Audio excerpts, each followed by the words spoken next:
So with Jurassic World Rebirth on its way out in cinemas soon, let's take a step back and go back to where it all began. The very first idea that John Hammond had for his legendary park. So without further ado, welcome to Jurassic Park.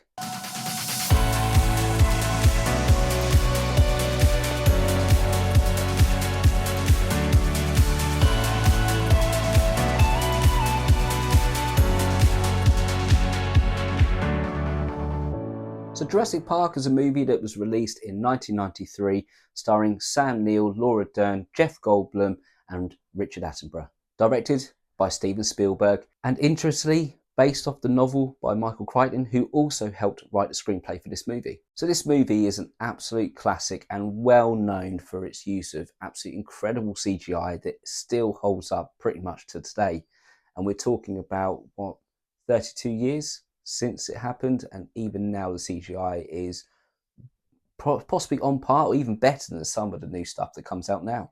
It combines almost every single genre together. You have the family entertainment side of it at the very beginning.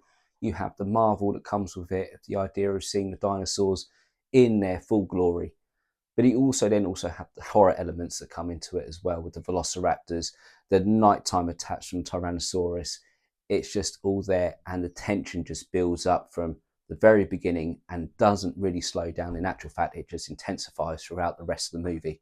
And for that reason, it's held up as one of the greatest 90s movies going, and there is no beating it. With regards to all of the Jurassic World movies that comes out, all of the Jurassic Park movies comes out, this is always the ultimate one. So the movie starts off by giving us a bit of a hint as to what we're going to be seeing later on in the movie, mainly around the velociraptor being delivered to the park and just clearly having the intelligence to wait for the perfect time to launch its attack, and just being completely ruthless in its attack, not being able to be stopped. And unfortunately, Guard gets attacked. Unfortunately, it's the nearest one to it, and there just isn't really any stopping it other than putting it down. It's because of this incident that the plot of Jurassic Park then starts to unfold. We have John Hammond approaching two paleontologists. We have Sam Neill's Dr. Alan Grant and Laura Dern's Dr. Ellie Sadler. They're both working on an archaeological dig. They're approached by John Hammond, who explains that in order for his board of directors to be on board with his project for this wildlife preserve, as he puts it, he needs a couple of experts to come in and endorse what he's building. They go to the wildlife preserve as they know it, alongside Jeff Goldblum's Ian Malcolm, who's a chaotician, and he delivers some of the best lines in this movie. He steals every single scene that he's in, and he is just absolutely fantastic. By far, one of the standout points of this movie is Jeff Goldblum's performance as Dr. Ian Malcolm. Now, one of the most interesting parts here that I only just recently picked up is a fantastic piece of foreshadowing used by Steven Spielberg to highlight just a gap in the knowledge of John Hammond and his team with regards to the breeding of the dinosaurs that are in Jurassic Park. As the helicopter carrying the team drops down towards its landing pad, we see that Dr. Alan Grant has picked up two of the same buckle for his seatbelt. Two slots, or two empty slots ultimately, that can't go together and can't come together to make a seatbelt form. However, in order to make a seatbelt form, because he's running out of time, he simply ties them together to find a way to make a seatbelt out of, or in the best way he can. Now, after we get over the initial awe-inspiring scene of seeing the Brachiosaurus or Diplodocus, whatever it is they are, for the first time, and seeing just how incredible and ahead of its time this movie really was with regards to the CGI that's on show, we then start to understand how John Hammond was to create the dinosaurs and how he was able to breed these dinosaurs and create this park. Now, the key part is that how they've managed to do it is extract dinosaur DNA from mosquitoes that have been preserved in amber.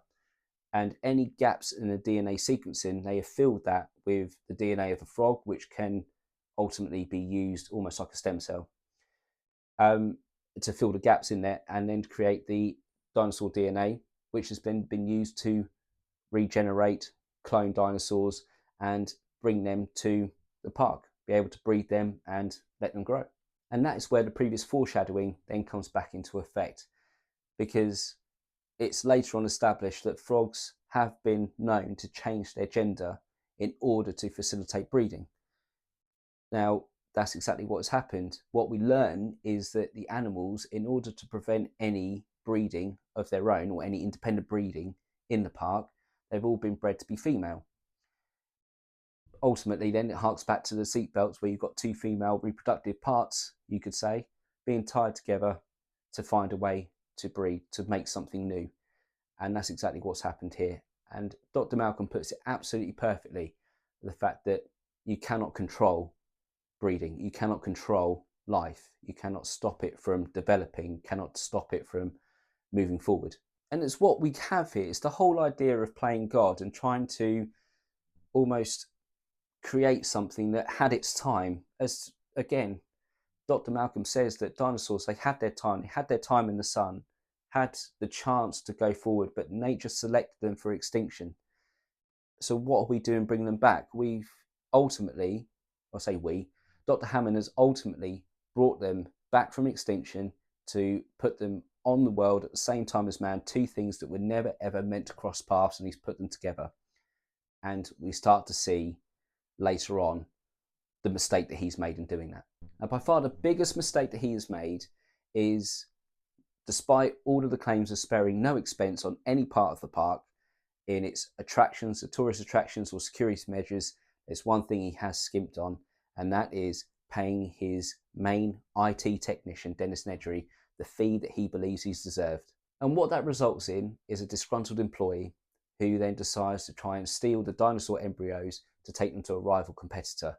And in order to do that, he has to shut down the security of the park to stop him from being seen to steal the embryos, get his way onto the dock, onto the ferry, and to deliver these embryos before returning back. Now, he is the only person that knows how to override the security. No one else on that team, albeit it's a short team because a lot of them have had to leave in order to get off the island because of the storm, no one else can undo what Dennis Nedry has done. And that is where the downfall comes. The disgruntled employee ultimately shuts down the security, and it results in the dinosaurs being able to break free and attack, do what they are meant to do naturally, and that is attack everything that's there. And humans are the first thing they see and the only thing they see. It's this point where the movie just expertly sets itself up of just setting down the normal tone of how things should be, and then contrasting it immediately with what does actually happen.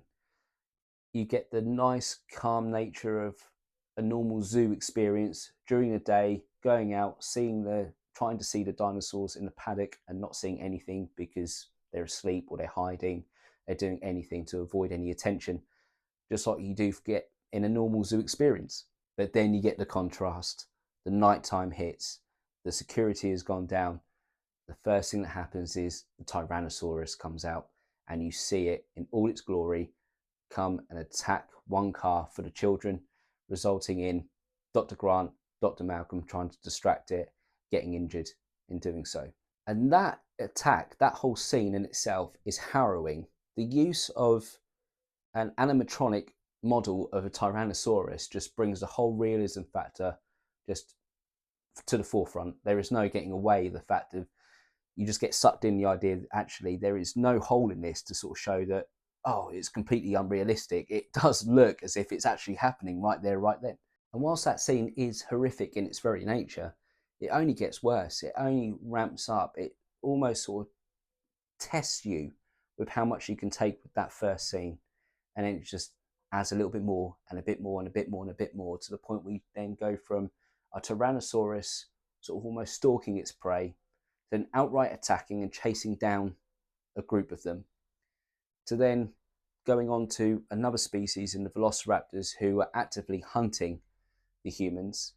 And then it is what I have to say is perhaps the most memorable scene in the entire movie, and one that it always sticks in my head every time I think about this movie. And that is the kitchen scene.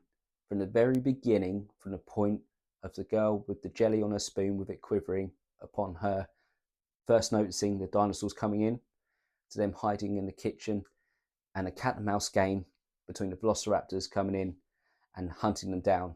It's just, it's fantastic. It just grips you from the very start to the very end of it. You almost hold your breath each time. Each time I watch it, I end up holding my breath because I feel as though I'm right there and I can't make a sound in case it alerts whatever is there. And it's absolutely insane how they deliver that. And in the end, everyone gets off the island. Everyone manages to get out safe and sound, albeit there is one casualty, but we don't really like him because he's a lawyer. And Dr. Hammond has learnt the error of his ways. He realises the mistake he has made. There is no rectifying it. There's no quick fix. It's just a simple case where he's tried to play God and he shouldn't have done in the first place. This was always going to be the outcome that came of it. And so he decides, no, I'm not endorsing this myself, let alone having anyone else do so. They all manage to escape. They get off the island, and there we go. A perfectly concise story, a perfectly finished story, perfect beginning, middle, and end, and absolutely no room or no reason for any sequels. So there we have it, a movie that ultimately sort of covers the themes of playing God and the downfall of man trying to toy with nature, essentially. And I think almost every single theme of this movie is summed up by Dr. Malcolm in his delivery of some of the most profound lines that he can come out with. He comes up with the idea of dinosaurs had their time, nature selected them for extinction, but you have decided to bring them back against nature. He also mentions the whole idea of life finding a way. There's no way to contain life. There's no way to stop it from evolving or developing. And he also delivers the idea of you were so quick to find out whether or not you could do it, you never stopped to wonder whether you should or question whether you should do it.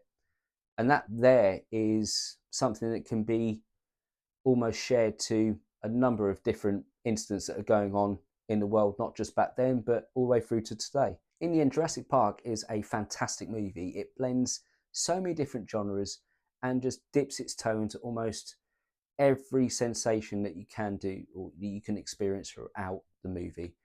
You have your horror element, you have your fun element, the entertainment.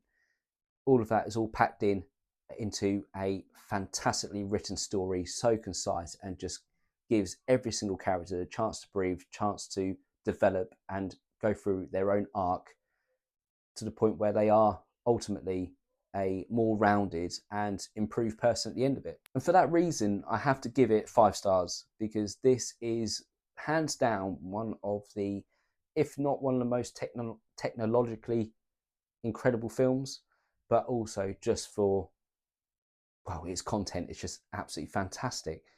And I don't think there's going to be a film in this franchise that ever tops that one. So what did you guys think of Jurassic Park? As always, pop your comments in the comment section below. I'd love to have a read and see what your guys' opinions are on it. Did you think the same as me, or do you think something completely different? Do you prefer another movie in the franchise to this one? It's completely up to you, but let me know. Also, please like and subscribe, and as we continue down this journey, I shall see you again soon.